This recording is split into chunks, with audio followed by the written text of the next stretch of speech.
So you've watched the last several episodes I uploaded about moose hunting, and the last upload was of Josh and Jason's trophy bull moose hunt where we were successful. Hopefully you did watch that.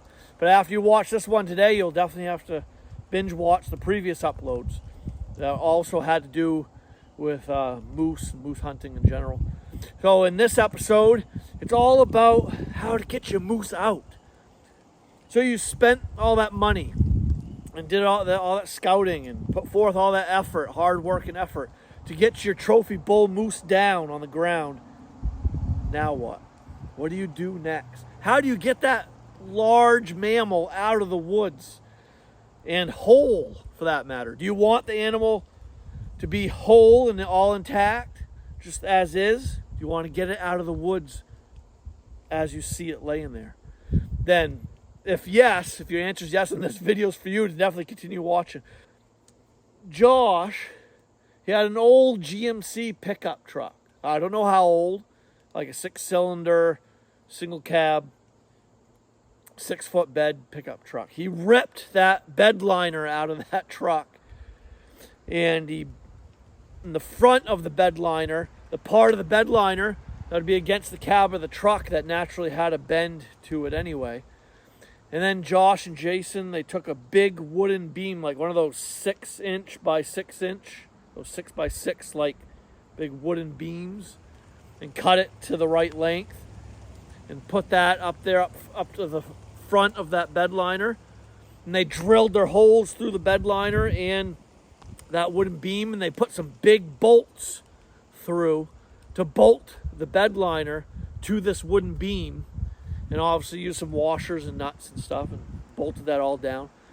And in addition to bolting the beam and bed liner together, they also bolted a chain. Took a piece of chain, bolted each end of the chain to the bed liner and the wooden beam. And that way the chain could be attached to more strap, like tow strap or rope or heavy duty rope. In addition, and then that could be attached to the back end of a four-wheeler or a side-by-side or a pickup truck or whatever you use to pull the moose out with. So we had our moose down, and we didn't go on this moose. So Josh, Jason, Skip, and I, and Steve, and all, we didn't go on this moose hunt with only one method and knowing of one method to be able to get our moose out of the woods. We also brought everything with us to properly quarter, to skin the moose, like skin one half of the moose and lay the hide down over, a hair side down, and use the skin side as like a makeshift table to lay the meat on as we quarter the moose. We brought everything we needed, the knives and sharpeners and the cheesecloths, the cloths you wrap your meat in, and the packs we had and everything. And everything we needed to quarter and pack out the moose that way, if need be. But we were able to get the moose out this other way by using this bed liner and beam and chain, everything that I was just mentioning. And because where we shot this bull, we were on an old skidder trail, an intersection, a crossing of skidder trails. And we were a couple hundred yards off of the dirt road and back in the woods. But these old skidder trails were grown up with some saplings and small trees. We were able to get a four-wheeler easily through one of the skidder trails to the moose. And Skip, he also brought a chainsaw with him, which was smart. So you want to bring with you some saws, a chainsaw, some hand saws, and you'd want to have plenty like tow straps, tow rope, and obviously this bed liner with a wooden beam strapped to it and a chain, like I mentioned in the beginning. And so Skip used his chainsaw to go ahead of Josh while Josh was driving the four-wheeler. Skip went ahead of him with the chainsaw to cut away any big trees or anything in Josh's way so he could easily get that four-wheeler to the moose. And they got turned around. The four-wheeler was heading out back towards the truck, to the road where the truck was. And then but obviously Josh hauled in with him. Behind him was the bed liner in tow. So here's Josh putting along through the old skidder path with the bed liner behind him that he made, cut to size, shaped and bolted all together to the wooden beam to put the moose on to help haul it out. And Skip was in front of him, in front of Josh, with a chainsaw cutting away any big trees out of the way so Josh could easily, conveniently get that four-wheeler and bed liner through to the moose. And then we got turned around and got the bed liner in place and strapped to the end of the back side of the four-wheeler. And while Josh and Skip were actually getting their way through this skidder trail to where me and Jason were with the moose, I was doing the field dressing. I gutted the moose, got him all cleaned out, field dressed. And then we got the four-wheeler bed liner out there to the moose. Got the four-wheeler turned around, heading out, and attached the bed liner to the back of the four-wheeler. And then me and Josh, Jason, and Skip, we all lifted up the front end of this bull moose. And then we had with us Steve, our buddy Steve. Steve was able to slide that bed liner up underneath the front end of the moose, about 3/4 of the way down. So about midway, about middle of about end of the rib cage, about belly button area of the moose, and up to the head, we were able to have that bed liner slid that much. We had that much of the moose on the bed liner. So we had about from midway up the moose, all the way to the front shoulders and legs and head. We had that much of that bull on this bed liner. And there he was laying on the bed liner strapped to the back end of the four-wheeler.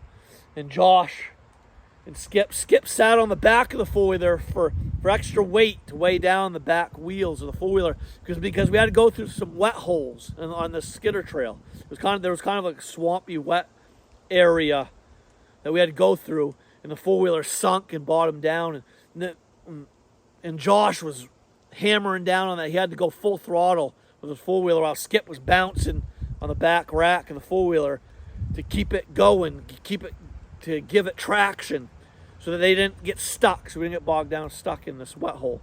And they made it through with a moose, with an 864-pound dressed bull moose in tow on the back of this bed.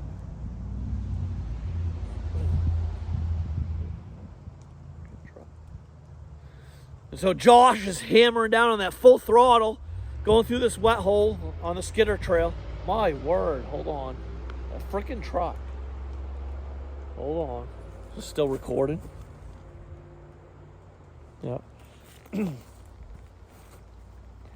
So Josh, he was full throttle going with the bed liner and moose in tow. And Skip was sitting on the back rack of the four-wheeler bouncing on it to give the wheels traction as it sunk into this wet hole. And they got through it just fine with the moose in tow. Then we got back out to the truck, and Skip had a big trailer to fit, and we had four-wheeler ramps. So you'd want to have chainsaw, hand saws, tow straps, bed liner, and wooden beam strapped bolted to a chain, and you'd have to have a big enough trailer to fit your four-wheeler and moose in the event you do shoot one. And you would need four-wheeler ramps. You need to have all these things with you to use this method for getting your moose out whole. So we got the moose out to the road. And this was a trailer that conveniently tipped upwards. It was like a teeter-totter seesaw type trailer that tipped forward and back. That was convenient. That was helpful. Because we were able to, a whole handful of us were able to buckle onto the rack of the bull, the front end of this bull, and we were able to pull it and drag it up onto the trailer. We didn't need to pull the moose on the trailer with a four-wheeler. We were able to drag it on. And we got the moose secure on the trailer. And then we used the four-wheeler ramps set up.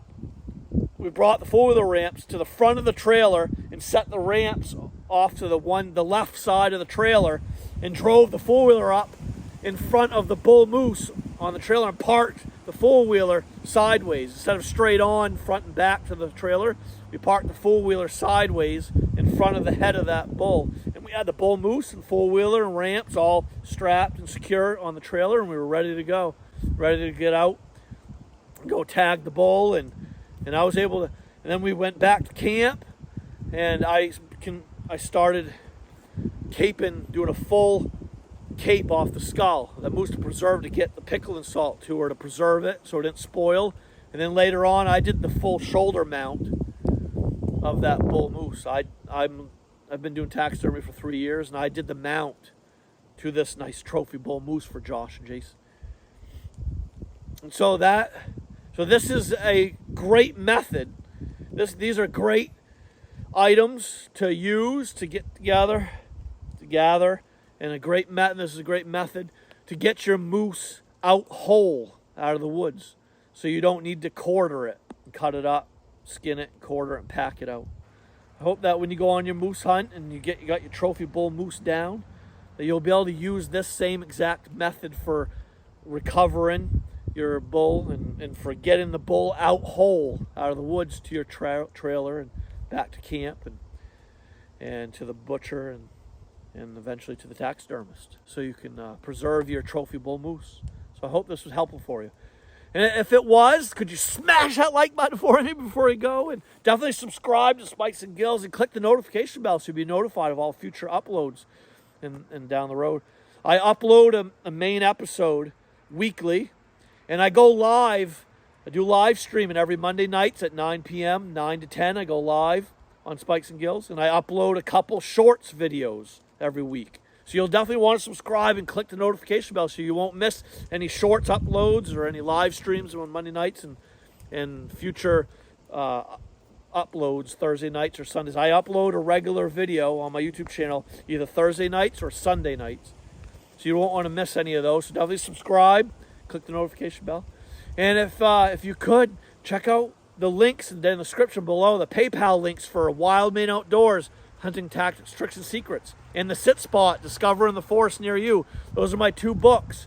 You can click the PayPal links to order any one of my 2 books in the description below. And you can also click on the shopping icon below my videos to go to browse my hoodies and t-shirts, so you can purchase any Spikes and Gills hoodies and sweatshirts or t-shirts or long sleeve tees.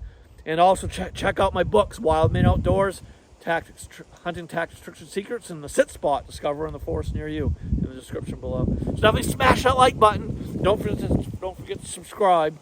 Greatly appreciate extra support, and follow everybody. So I'll see you on the next one.